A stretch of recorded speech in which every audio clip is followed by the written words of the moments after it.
Sergio was very important to Anna. I'm not gonna lie, Anna seems a little bit obsessed.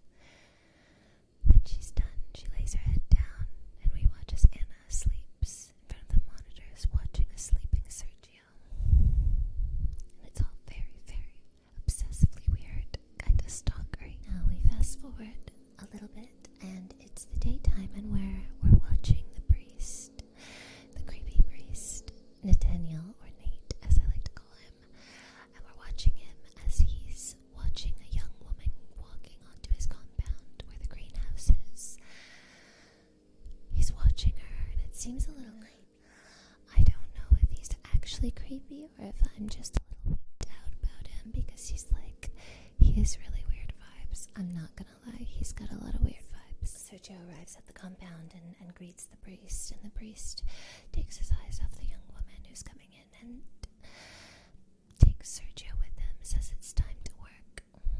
He takes him inside the greenhouse and they discuss a little bit what plants need to survive, and the priest asks Sergio, what do plants need to survive? And Sergio says, water, light, soil. And the priest says, yes, but what about these ones? And he points to a bunch of plants that are in only water. It's actually a real type of growing plants you can do, which is something I've tried before, and they do grow very successfully. You put their food in the water, as the priest also explains. They don't need the soil to survive. Some of the priest explains to Sergio that he's always had fertile soil his entire life. But now that his parents are gone, what becomes of him? Will he thrive without it? Can he survive without it? And he asks Sergio, well, what do you have left then? Without your parents, what do you have left? And Sergio says, Noah. And the priest goes, that's not it though. That's not the only one. She's not the only one. Who else? Sergio says, my grandparents. An aunt. Creepy priest Nate then asks Sergio to make him a list. He wants a list of every single person that Sergio needs to apologize to. Sergio doesn't believe that they want to hear from him, that they want his apologies at all anyways, but the priest insists that Sergio has to do this so that he can begin to forgive himself, that there's no way he'll ever forgive himself if he can't be brave enough to ask for forgiveness from those he's done wrong to Anna. And Anna has gone to confront Martha at her place of business, at her workplace again, with a little cover story that she's there to buy shirts without logos on them, which I guess makes sense for Anna. Anna is still pretty annoyed with Martha that she left Sergio when he was just starting to open up to her, and she does get mad at Martha a little bit. But Martha makes it very clear to Anna that she doesn't want to do this, that she loves her boyfriend, that call was too close, that kiss was too close for comfort, that she wants her boyfriend, not Sergio, that she wants a life with him, that she's planning on moving in with him soon. But Anna pushes her and tells her she's the only one that can help him. She's really the only one that can help Sergio, and she knows that Martha wants to help Sergio, needs to take care of him, needs him to be okay, because she really does care about Sergio, even though it is in a kind of creepy little way where she's just kind of attracted to criminals who are imprisoned, like we said last time. That totally starts to fall for Anna's little spiel, and she's like, well, I don't know how to help you.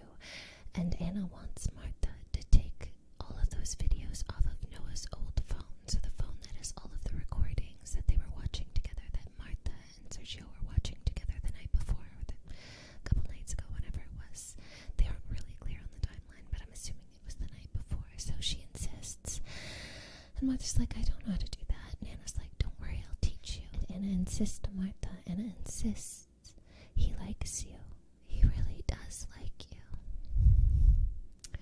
It's kind of super manipulative. Like, I'm starting to get the full character of Anna as someone who is driven towards her goal, and nothing will stop her from achieving it. And she does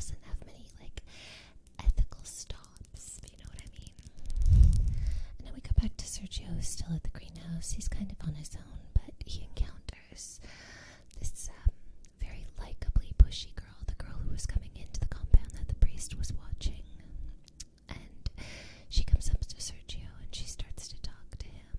He's not really responding, but she sees no problem with that. She's very confident, extremely confident. She just keeps pushing, and she asks him all sorts of questions, and they're very unfiltered questions. She has like no filter. They're about his parents, about, oh, aren't you the guy that murdered his parents? Then she says, you know, I mean, I would have done that too, and describes her own situation with her parents. That she probably would have done the same if she had the opportunity, if they hadn't just abandoned her. So she's kind of funny, and she mentions to Sergio that she's planning on leaving, that if God loves her, he'll let her leave this place.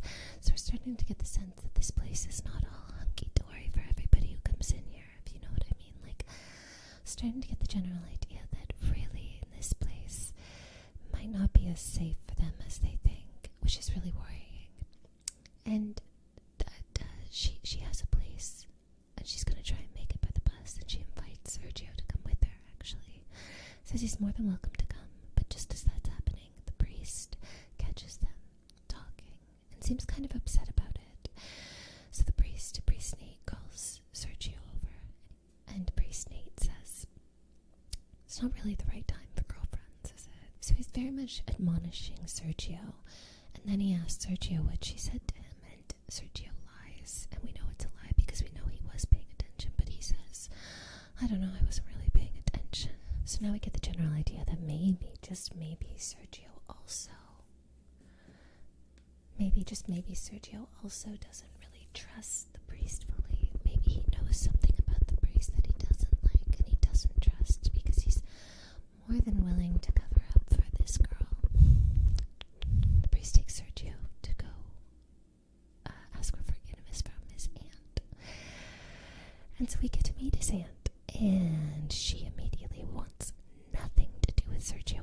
Absolutely nothing. Like, she's furious upon seeing him. She's upset and furious and tells him immediately to get lost or she's calling the cops. Like, she's angry. He tries to apologize, or he says he's only there to apologize. And she's still suspicious and she's still furious. She doesn't forgive him. She says that. She won't accept his forgiveness. She tells him to get lost and that he has no family and that he made it that way. He made sure he had no family. Now she goes to get into her car to get away from Sergio, and Sergio comes up to the window and he seems very angry, like he's barely holding himself back. He knocks on the window. She rolls down the window and asks her about Noah, about where she is, how he can get in contact with her. And his aunt says she has no idea. And this is when we find out that Noah was adopted. Yeah, so the aunt actually, when Sergio's parents died, did not want to take on the adopted child. So she gave her up to another family. So Noah's actually with another family, and she was adopted into Sergio's family. Sergio is his parents' son, but Noah is an adopted sister. She says it wasn't her responsibility to take care of Noah. It's not like she adopted her. And she says it was such a stupid decision that your parents made, that your mother made, but that she understood it, that she just wanted a child that would actually love her. And now we've learned something new about Sergio, because what does that mean? Like, Sergio never left his parents, and Noah did. Sergio begins very angry, very furious upon hearing that, and calls his aunt a leech, and says that she was just leeching off of their grandparents who can't even stand her. And that's the way that scene ends. That's the way that confrontation ends. Not much forgiveness, a lot of anger and resentment. Now Marta, convinced by Anna, tries to go meet up with Sergio. And she's walking behind him, kind of making her way over to him, and he's walking in front of her, and they're kind of just mimicking each other. It seems very pleasant. Martha's got a smile on her face, like she's happy to be in Sergio's presence. What she doesn't know is that her boyfriend followed her. See, Martha went to visit him earlier, and she was acting a little suspiciously, so he followed her, and he grabs her and pulls her away from Sergio. Now Sergio weren't talking, so he doesn't know that Martha and Sergio know each other. But he tells her, "Oh, what were you doing? Don't you know who that is? That's Sergio Viscar. He murdered his parents. He's the balcony killer." And she goes, "No, it's not." And he's like, "Yes, don't you recognize him? They said he was released." And she's like, "Oh." Feigning ignorance, I guess. But Martha's boyfriend, whose name is Eniko, by the way, Eniko says, "Well, it's a good thing I saw you and pulled you away. He could have done something to you." And he hugs Martha, and Sergio sees the whole thing, overhears the entire conversation, looking real annoyed, super pissed off. He's had a very annoying day, actually, now that we're all thinking about it. He's had to deal with his aunt, and now he's finding out that the girl he was seeing and that he was starting to open up to has a boyfriend that he had no idea about. And he looks real pissed, and Martha walks away with her boyfriend with Eniko. The team, having seen the entire thing and knowing now that Martha is kind of compromised, wants to stop using Martha. They don't think it's right. They don't think that she should be the one doing that. But Anna gets very defensive. She gets very defensive of Sergio and says he's not a psychopath. And the girl on her team, who really seems like she looks up to Anna, looks super shocked and kind of confused and just goes, "Wow, I didn't know you were a groupie," which looks like our team is starting to lose faith in Anna, to be honest. Like they're starting to see the cracks in Anna's armor. The next day, we're back with Sergio, and Sergio's gone to see the priest again. We find out that that pushy young woman who had just come in the other day, well, now she's gone. She made it out. She made it away, and they're all looking for her. The priest is looking for her. Said she shouldn't have been able to get very far. Go find her, track her down, bring her back. Which is super weird because you'd think that this would all be voluntary, but I'm guessing she is not being held there voluntarily because she had to make an escape plan and now she had to leave. So it's all very suspicious. And the priest confronts Sergio and asks him if he knew she was going to do this. Sergio covers for her again and says, "No, I had no idea. I had no idea she was planning on doing this. I told you I wasn't paying attention." And the priest, obviously not believing Sergio, says, "Lying is one of those sins that's very difficult to tolerate." And then Sergio goes, "So is lust." And the priest looks annoyed and asks for that list of names that he asked Sergio to make, a list of people he needs to ask for forgiveness from. Sergio passes the list over to him, and the priest takes it, and then he crumples it up, dissatisfied with it. Then he tells him to follow him. He walks him all the way over to Sergio's parents' graves. He basically now is forcing Sergio to clean their graves, to stand before his dead, murdered parents, to ask for forgiveness. He accuses him of just doing this because he's angry about the girl going missing. And the priest reminds him in a very threatening way that, "Sergio, you don't have many friends left." Later on, we follow Sergio as he shows up at one of the showings of Martha's real estate boyfriend, Eniko's properties. Eniko opens the door and sees Sergio. He looks terrified, but he tries to be polite and upbeat and tries to continue selling, saying, "Oh, were you here for the showing?"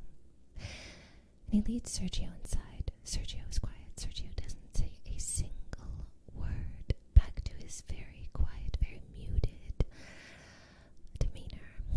Doesn't say a single word. Eniko continues very professionally and starts to show and sell the apartment to Sergio. And he takes him room by room. But as we go through each room, he'll describe each room and all the benefits of the apartment. But in each room, Sergio starts to lower these long, heavy metal blinds down.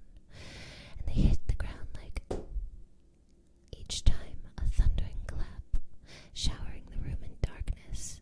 None of the lights are on. It was just natural light being let in.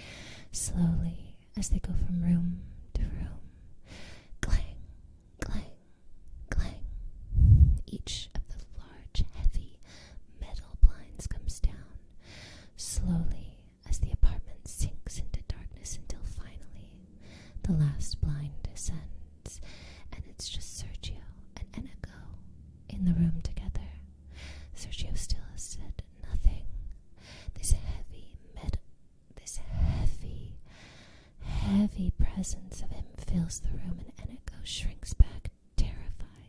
as Eniko is about to say something, another voice calls out, "Eniko?" And it's Martha. Martha's shown up looking for her boyfriend, confused why he hadn't shown up back at home already. Martha walks into the room, sees Eniko, looks to her right, sees Sergio, and is just shocked into silence, like a deer caught in the headlights.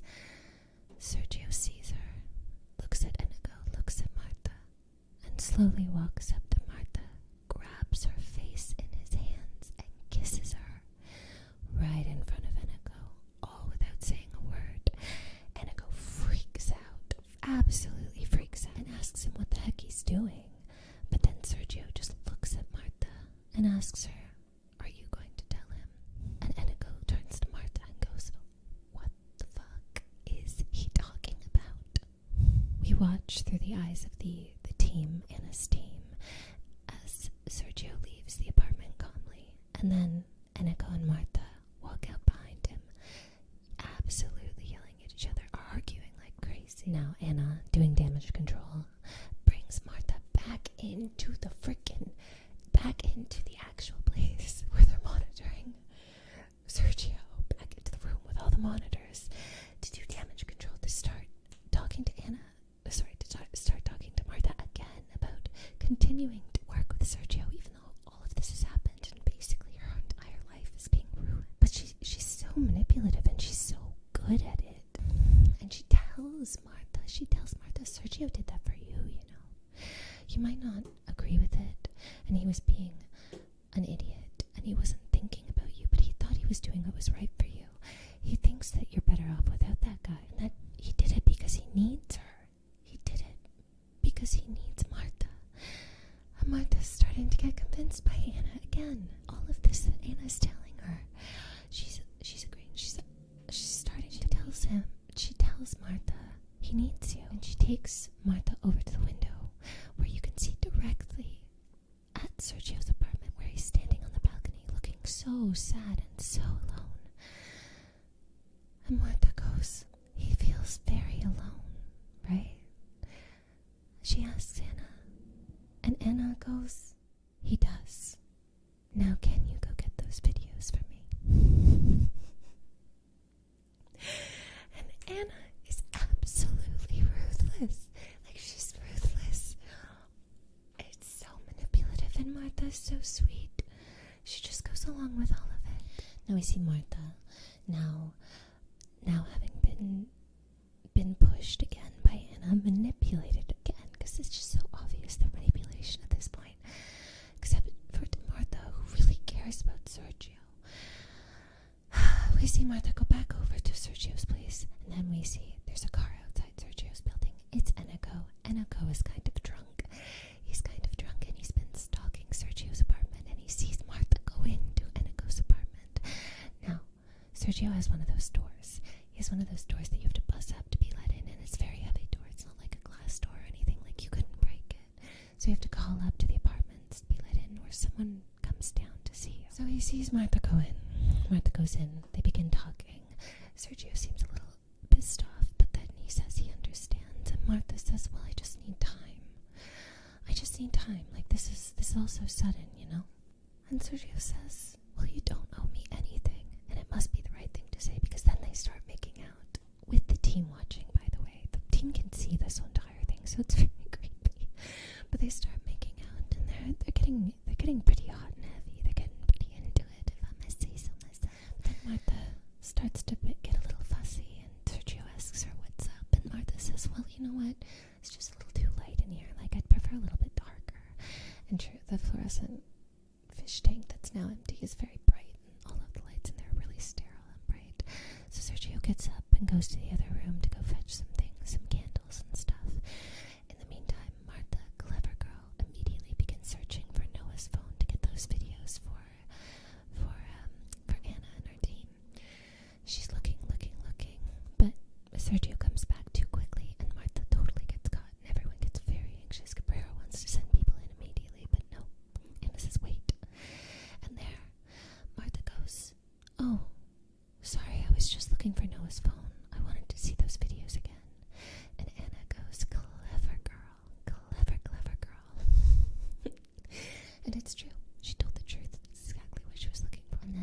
we see them begin to watch the videos together.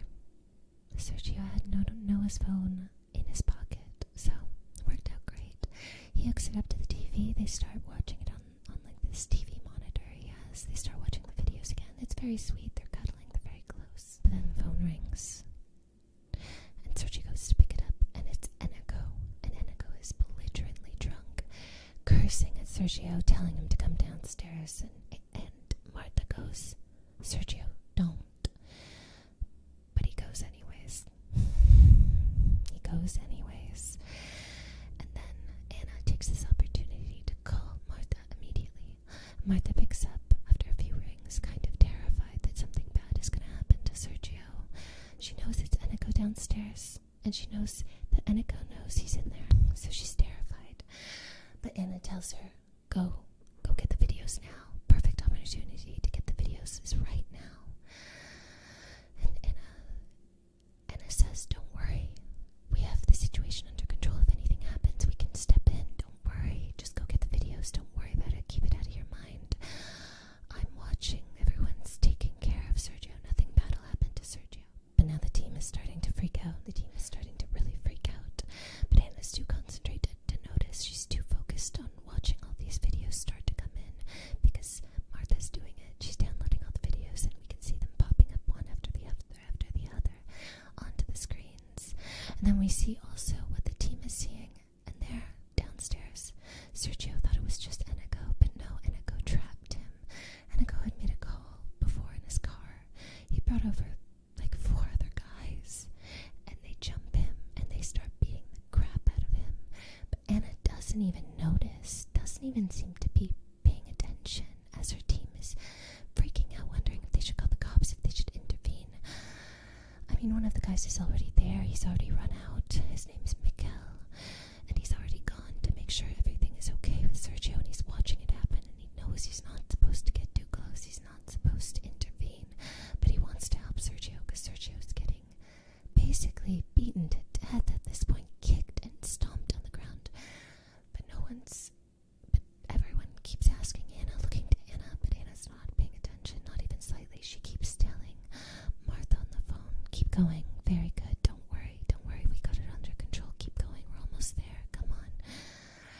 And Anna's just watching the videos come in, so thrilled. Eventually, the team breaks and they can't do it anymore, and they make the decision to call the police. Even Miguel, who's been watching from behind a corner, watching the whole thing, decides to step in. It's too much. He breaks up the fight and he tells them to get lost, that the cops are on their way, and they give Sergio one last kick each, and then they run off with the sirens coming in. And this is where it all culminates, because there's Anna celebrating, so relieved to finally have all of these videos, all of them. But meanwhile, an entire disaster around her that she didn't even notice happening because she was too enthralled by the incoming videos. Sergio is on the ground, beaten to a pulp, barely conscious.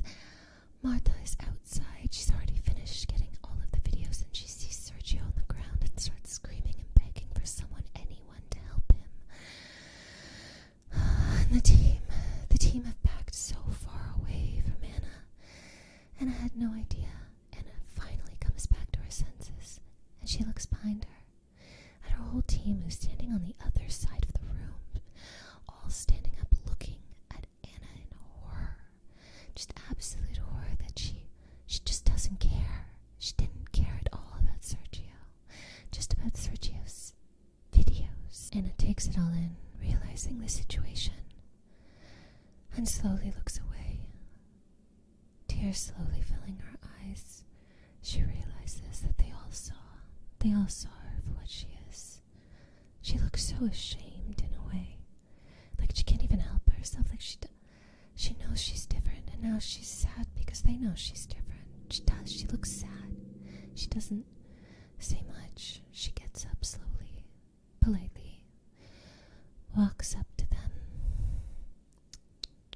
walks up to the girl who, up into this moment, loved her, looked up to her, asks her to make sure all the videos are there and to transcribe them, then walks to her office, closes the doors, closes the blinds.